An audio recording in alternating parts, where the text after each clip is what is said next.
you can't pay all your players a ton of money. You have to focus on refueling with new, younger, cheaper talent. What is going on, everybody? Welcome back to Reporting from the Kingdom, your number one place for all Chiefs info and news. I'm your host, Bob. Free agency is closing in. It's on the horizon. And we got a lot to talk about. Going to be some very interesting decisions with the Chiefs free agency with our own players.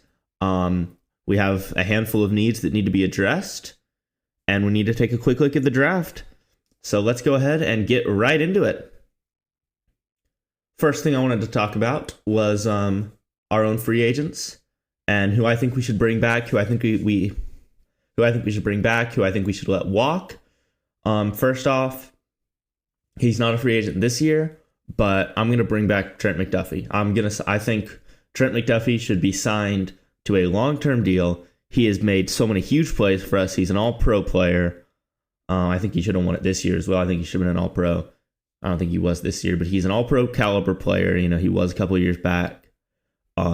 He's a dominant corner. He can play inside. He can play outside. He's that do-it-all Swiss Army knife.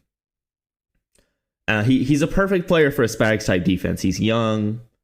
He's, one of the best pieces on that defense. There's one thing to dislike about Trent McDuffie, and it's his size. That's the only thing there is to dislike about someone like Trent McDuffie. I think he's someone you just about have to bring back because how good he is. I mean, he's such a good player. I don't want to leave that to next year. I want that to be done. I want to get Trent McDuffie done, get him signed, so we don't have to worry about it. So we don't have to worry about bringing back McDuffie, and we have him there, and then we can focus on our other players.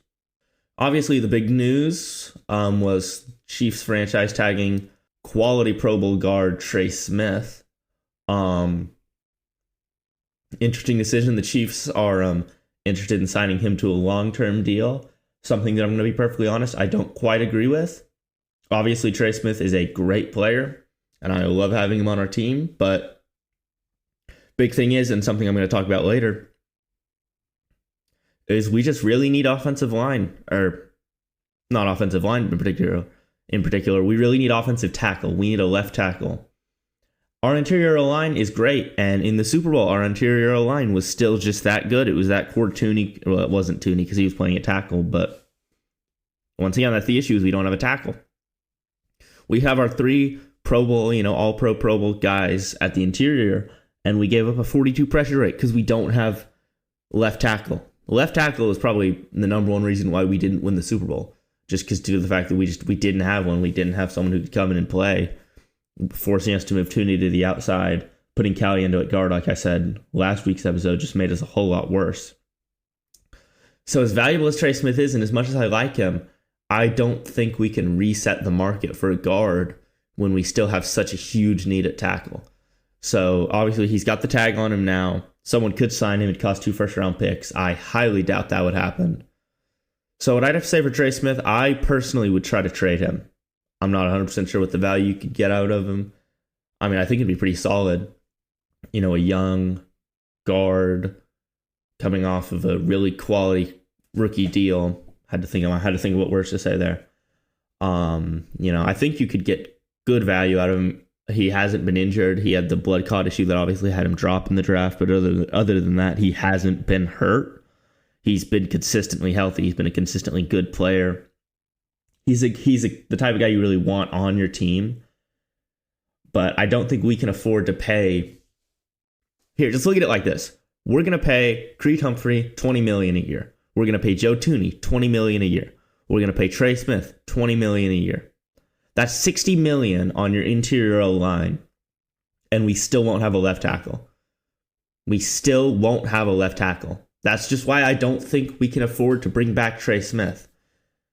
I love him, but I think if you can flip him for a second-round pick, let's say you get a second and then maybe a day 3 pick, I would very much rather do that. I don't know if I'd say very much rather, but just with how the money's looking, I don't think it's someone you can afford to keep. Sadly, I just don't think you can. I think you've got harder decisions to make. So I would trade him. This episode, I want to say, this is kind of I'm Brett Veach. I'm sitting in the chair. All the decisions are mine. What am I doing? How am I going to address free agency? How am I going to address the draft? How am I going to address bringing back our guys? It's going to be a big part of this episode is just going through our guys to re-sign. So I think we might as well just keep going through it. Next player on the list is Nick Bolton. And Nick Bolton, once again, another guy I like, back from that Creed Humphrey draft class, Trey Smith draft class. And like I said, he's another guy I like, but he just, if he's cheap, I'd like him back. He's a solid player. He's good in the run game. He struggles in pass coverage. He's not bad, though. I've noticed, though, he hasn't been as good these past couple of years. He's not seemed to be as good of a player as he was back in his first, 2 or 3 seasons. First 2, I'd say, yeah. Second season, he was a really quality player. He struggled in pass coverage at times, but he was a pretty solid quality player. And he just hasn't been as good since, to be honest. And I've really noticed that this year he just hasn't been playing up to the caliber I think we'd want to see out of him. And it'd leave you with some holes at linebacker, but I've got a plan to address it. Once again, I'm Brett Veach. I'm sitting in the chair. The decisions are mine to make, so I'm going to make them. And it's going to involve, once again, letting Nick Bolton walk. It's like I said in the last episode, you can't pay all your players a ton of money. You have to focus on refueling with new, younger, cheaper talent. And that's not because Nick Bolton's old, but you need to get the cheaper part of that. So let Nick Bolton, I'd also let him walk along with trading Trey Smith. Next guy I'm going to let walk is DeAndre Hopkins. Solid player, midseason addition. He was good for us. I think he's a good dude, good story. But I just don't feel that I don't feel he's playing enough. That's my main issue with DeAndre Hopkins. And now whether that's coaching, whether that's him, whether that's his knee, I don't know.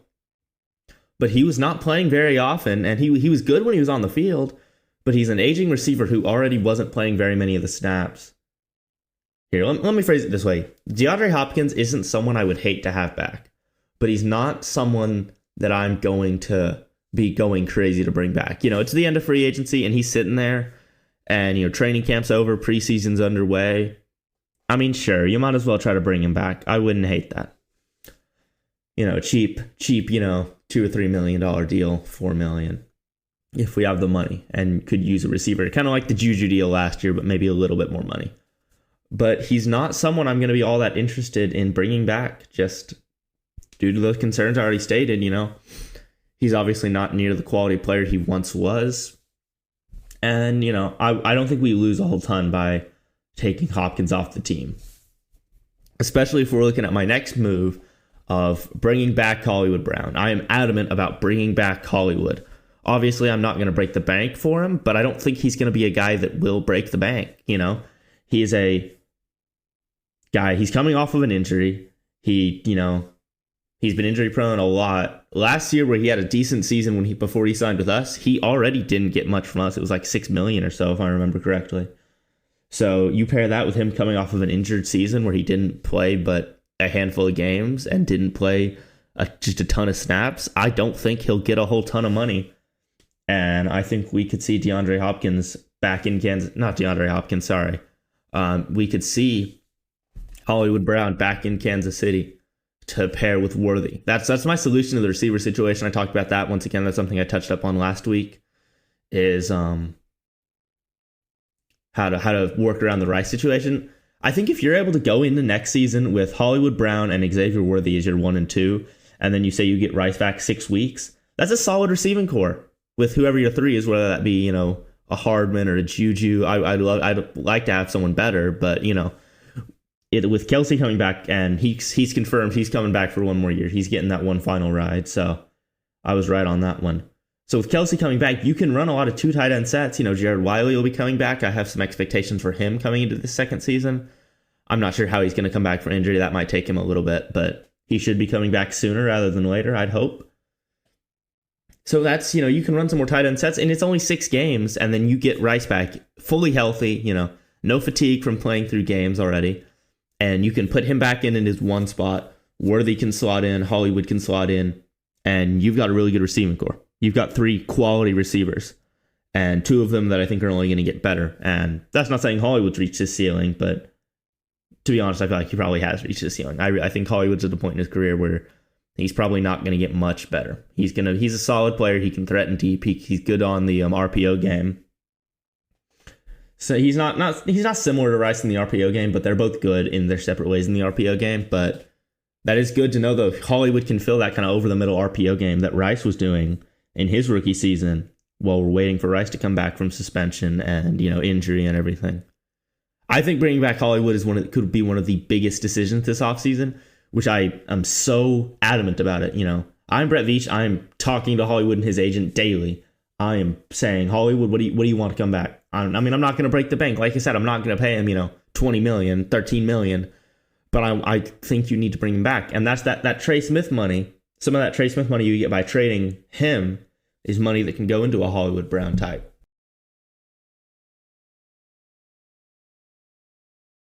There is going to be some shakeup on the safety core, the DBs. Safety core. Safety core always sounds weird to me. It's more like a DB room. For some reason, it seems like wide receivers, it's a core, but DBs, it's a room. I don't know. Wide receiver room is used as well, but that's just interesting. Imagine notice that I was saying safety core, and it just didn't roll off the tongue quite right. But going to be some change up in safety in this, mock off season that I'm kind of putting together here, as I would let Justin Reed walk. It's nothing against Justin Reed as a player. He's a good dude. I've met him. I saw him at training camp. He signed football, but he seems like a good dude. I know he goes on Twitter and blocks people, but oh well. If that helps him play better football, then he can go ahead and do that.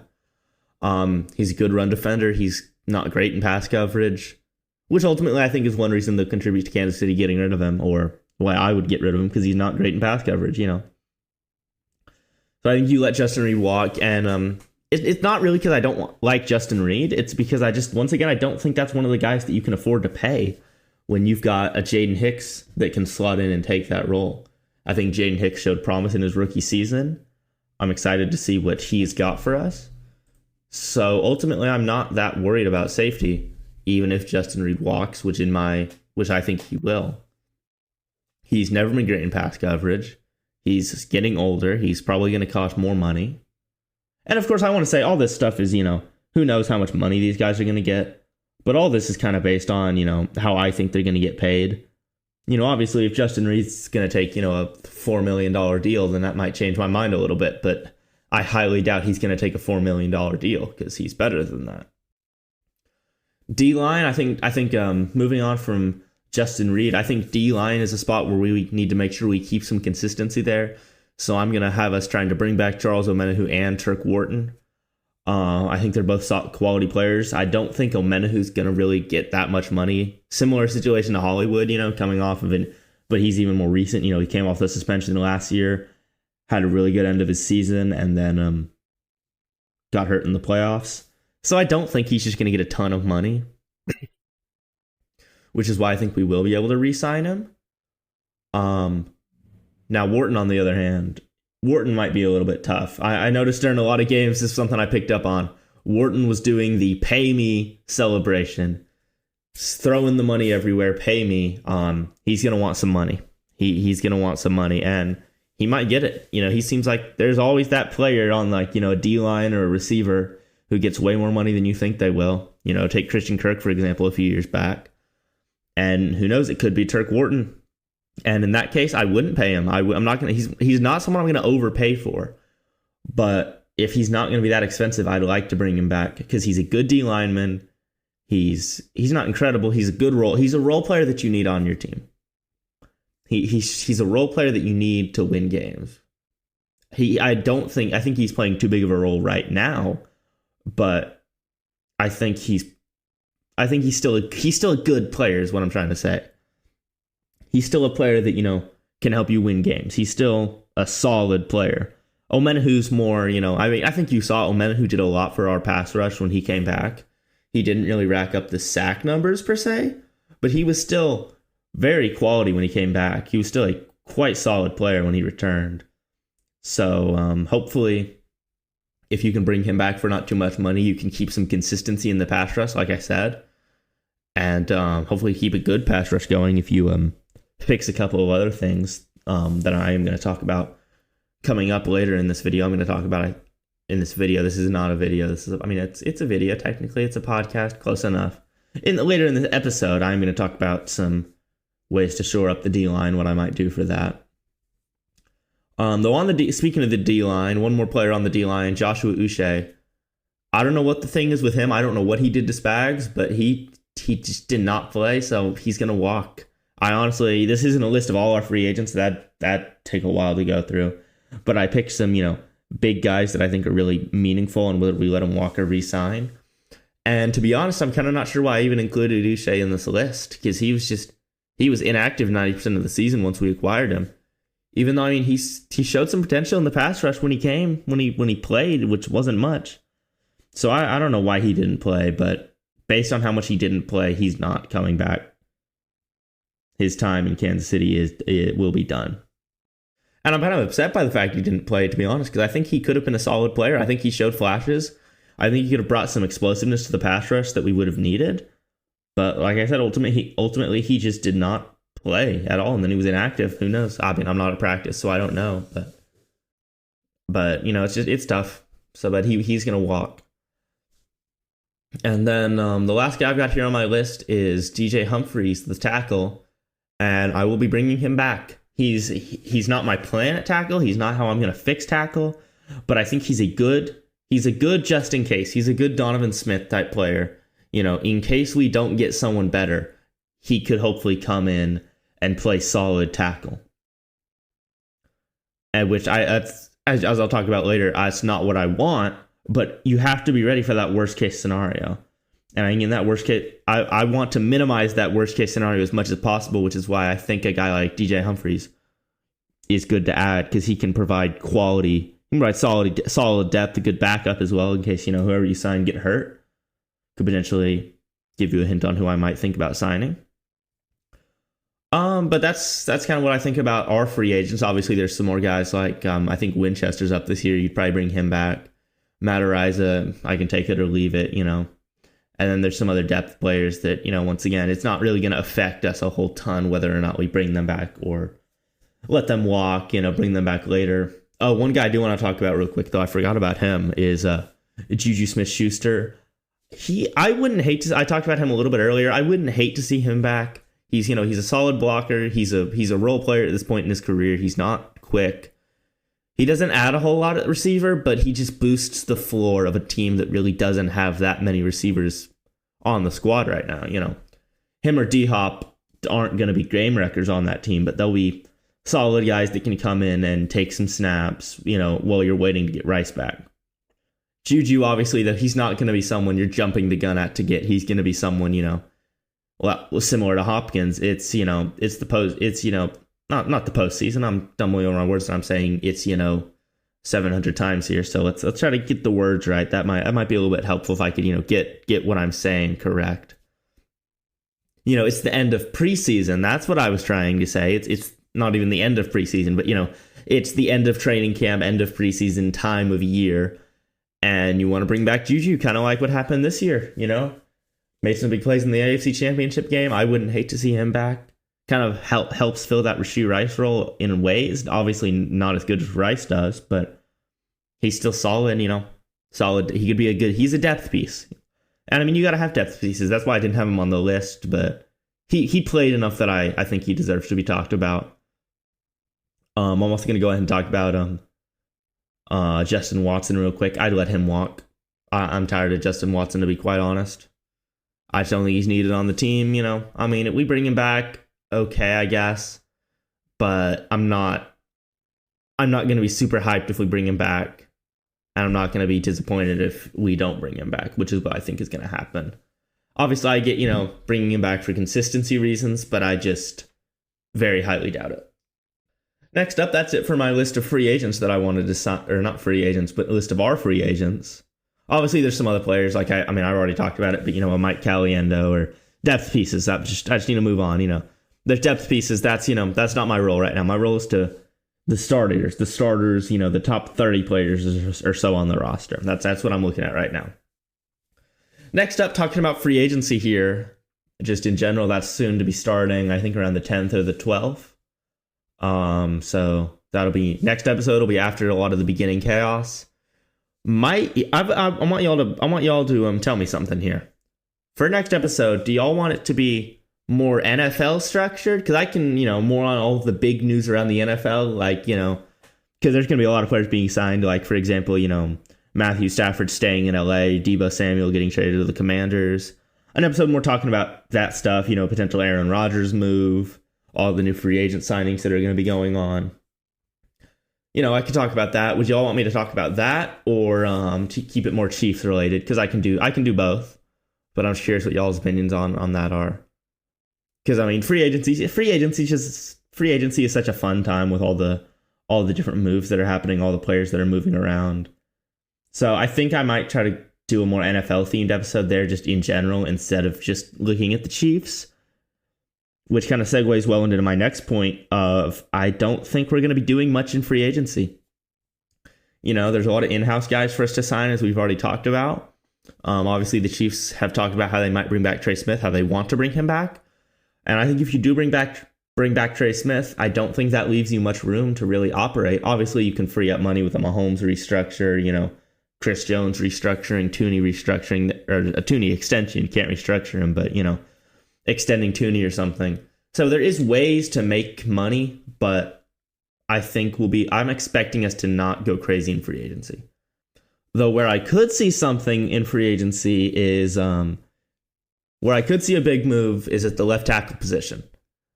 I could see two guys I've got pointed out as guys I like, Ronnie Stanley for the Ravens, in case they don't bring him back, and Tyron Smith, obviously an injury-prone guy. That's why I said the thing about TJ Humphries being good depth. If you sign a guy like Tyron Smith and he gets hurt, then you've got TJ Humphries who can come in and be solid. That's why I'd be hesitant on Tyron Smith due to how injury prone he is. But he's a solid tackle. He's a good tackle. Obviously nowhere near as good as he was before, but he's still a good tackle. He's still, a lot better than what we have right now. And obviously a guy like Ronnie Stanley, I don't think he needs much explanation. You get a guy like him and you get a lot better at tackle. You instantly get a lot better at tackle. He's obviously not incredible, but he's a quality tackle, and we need that. We need a quality tackle. Obviously, I've already talked about potentially trading Trey Smith to give you money to go and get a left tackle, and how that's the reason we can't sign him is because of that need at left tackle, which is why I think I wouldn't hate to see a trade at left tackle, a trade for him. You trade, a first round pick. If you were able to get like a second or so out of Trey Smith, then you can get maybe trade your first round pick. What I feel at tackle is go out and get someone who can play. Get a definite. Don't get another, a lot of people are saying we should draft left tackle first round. And if that's your best option, then do it. But at left tackle, I don't want another question mark. I don't want another rookie that's going to have to come in. We're going to have to see whether or not he can play. I want a definite. I really want, I want someone who can come in and they can play good football. We know that for sure. That's why I can be a little bit hesitant on Tyron Smith just due to those injuries. Because, he gets hurt and you're back to that question mark. You're back to square one. So that's why I'm big on, that's why I think trading for someone could be a good idea, even if it requires, a first round pick or so.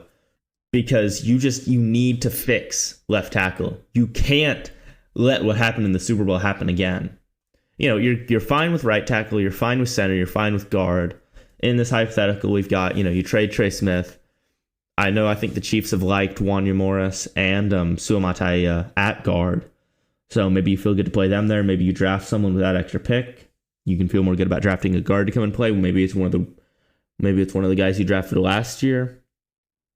But I feel like you've just got to address left tackle. That's what you have to address left tackle. You can't leave that be another question mark. Because, you get left tackle and you've got two really fast dudes at receiver that can come in and make some deep plays.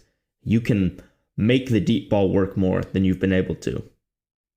Because if you give Mahomes time, now that he's got fast receivers again, and you work on the deep ball plenty this offseason, then you could have a solid deep offense, deep passing attack, especially with a Noah Gray and a Rashee Rice and a Travis Kelce, of course, taking over the middle of the field, hoping to bring those safeties down. Oh, I was talking about the middle of the field. How did I forget about him? Brain fart moment here from whoever made this outline needs to be fired, man. I'm gonna have to make some calls to get, whoever made this outline, get them out of this building. And by whoever made this outline, I mean me, because it's my outline. Kareem Hunt, I completely forgot to talk about Kareem Hunt. I want to see Kareem Hunt back in Kansas City. He's not a great back, but he's a consistent power back. He's good in the red zone. He can get you some yards. I want to see Kareem Hunt back. I'm not going to talk on that too much because it's a little bit, later in. I've already touched a lot about, about our own free agents, but I'd like to see Kareem Hunt back in Kansas City personally. I personally would like to see him back. What else did I want to talk about? Deep ball, middle of the field, catch my, thought of breath here for a second. It's weird. I have to get used to doing this without a partner. You kind of get used to getting in a flow where if I don't know what to say, I can let him say. He doesn't know what to say. He can let me talk. I can let him say. That's say what he's thinking. There we go. I saved that sentence there. But it's a little bit more consistent talking. I'm not fully used to that, but we're making the adjustment. We're working. Hey, if everything goes well, y'all should be seeing this episode on Wednesday. Sorry, which means I keep my life. I won't be killed. This episode came out soon. A week is soon. A week is soon. I'm getting really off topic here. I'm getting back on topic here. I think what else you'll see for free agency. Moving on from that, because I know everyone just left because I started talking about nothing. Cornerback depth. If you're still here, thanks. Cornerback depth. I think I'd like to see if I had someone at corner. I think maybe it depends on how you feel with Shamari Connor in the slot. I feel good about having Watson and McDuffie outside, but you need some depth at corner.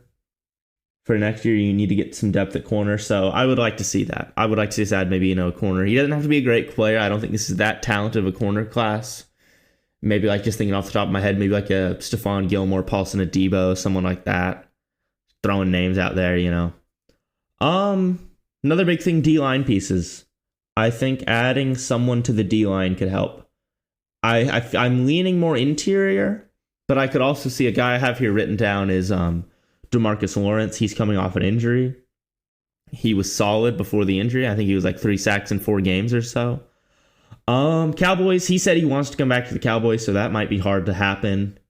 But if the Cowboys let him walk and he's not too expensive, I'd be interested in bringing in a DeMarcus Lawrence type player. I saw PFF compared him to 2021 Carlos Dunlap.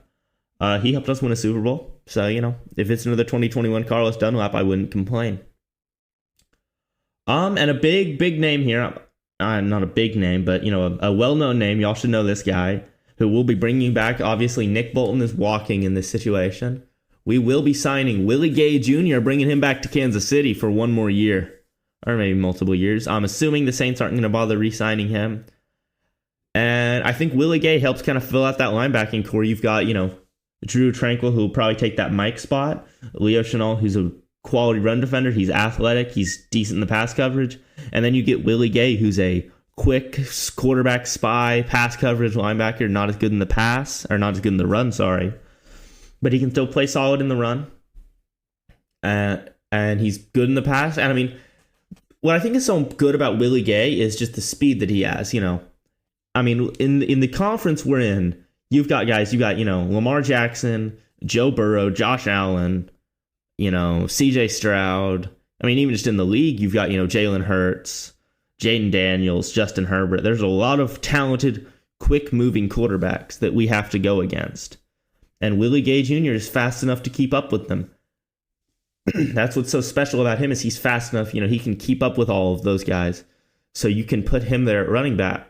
Now you put him at linebacker, put him on a spy, and you can feel a whole lot better about not having your defense get run over like we've seen happen to us a couple times.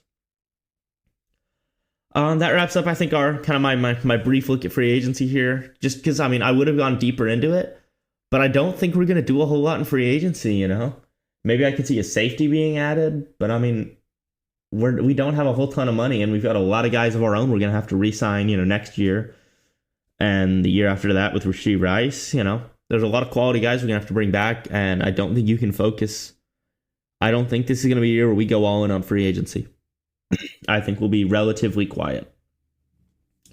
So we're gonna go ahead and move on. I'm gonna take a quick little. Obviously, the draft's still a month or so away. I think it's a little bit over a month. I think more like 2 months away, not a month. But I want to go ahead and take a little quick first look at the draft real quick. First look at the draft real quick. Yeah, well structured sentence there. Hey, that's how y'all know it's not scripted. That's how y'all know this is raw. I mean, not fully raw. It's a little bit edited, but it's not. There's not much editing going on. You know, sometimes we need a sip of water though. Sometimes the voice gets tired. I'm trying to make this at least watchable or listenable because there's not much watching going on. But first look at the draft. Keeping on topic here. I'm going to take more of a look around positions than players just because I haven't really had the time to take a deep look into players yet. Trust me, there will be an episode where we take a deep look into the players, a deep dive into guys I like. But it's not the time yet. I'm going to keep y'all waiting for that. That gives you reason to subscribe and come back for more. Yeah, marketing. Yeah, we're getting into the marketing game now. Come back for more. Yes. Yeah, I'm just going to stay silent after that one. That didn't even deserve a pity laugh from myself. But in the draft, I'd like to see maybe, an explosive running back. I know there's a guy, I can't remember his name off the top of my head perfectly because it's a weird name. Let me see if I can pull it up real quick. He ran a good 40 though. It's like I don't think I can pull it up. That's going to take too long. Should have prepared it instead. He's like Bashal Tootle, something like that. Oh, I know. I just butchered that name. I just butchered the hell out of that name. It's not even that hard to pronounce. I just don't really know it off the top of my head. But I know he's fast. I want to see an explosive running back to pair with, a Kareem Hunt and Pacheco. Pacheco might walk after this year. Hunt's getting older. I think running back's position you need more explosiveness in. So I think adding that in the draft is a perfect place. Left tackle obviously is a big need. I think if you don't address that properly in free agency, then yeah, you're going to look to the draft. If you don't address that in free agency and trade, you're looking to the draft to make that move. You're looking to the draft to give you that left tackle, whether that involves a trade up or whatever it involves. You need to get a left tackle.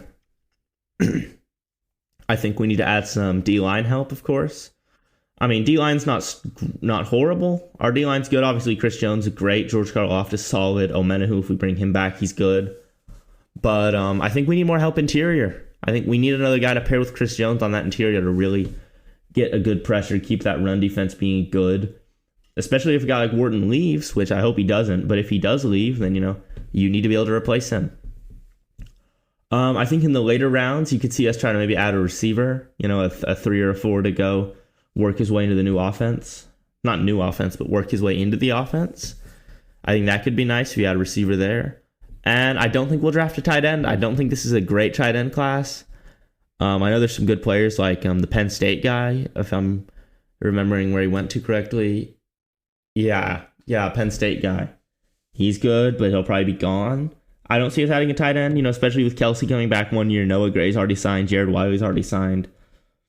For my quick, that's just a brief look at the draft, what I want to provide today. I can see maybe some corner depth. I mean, maybe corner even in the first round. I know there's some good player to check Texas. Obviously, there's some K-State players if you want to draft them. But I feel good about the draft there. Just taking a quick look at that. We'll dive deeper into that soon once free agency starts to settle. But with that, I think I've talked about just about all I want to talk about. Hope y'all enjoyed. If you did enjoy, make sure to follow. You didn't want to watch it on whatever site you're watching it on right now. I should be on most other major podcasting sites, Spotify, Apple Music, Apple Podcast, YouTube, etc. If there's something you want me on that I'm not, just tell me and I'll try to get it figured out. Drop a follow, drop a like, comment, feedback, etc. All that stuff that everyone says to get views, to make people tired. Leave a review of the podcast if you're on Spotify. Leave 5 stars, unless it wasn't a 5-star show. I mean, leave your honest ranking. You thought this was the worst show you've ever seen. Give it a 1 star. Give it a 0.5 star. Go ahead and do that. I hope it wasn't the worst podcast you've ever seen, because if it was, I don't know why you'd still be watching. But I just want to make a good content, so hopefully it wasn't the worst you've ever seen. But if it was, then leave a bad review if you want. Honest. Be honest. Be honest in your reviews. That's a life lesson, kids. Always be honest unless it benefits you more to lie. That's politics for you. Hope y'all enjoyed. See you next Wednesday. That's the new schedule that I'm gonna try. I'm gonna try like hell to follow. Is weekly Wednesday episodes. There will be a new episode every Wednesday is the goal. Thanks for watching. See you in the next one. Bob out.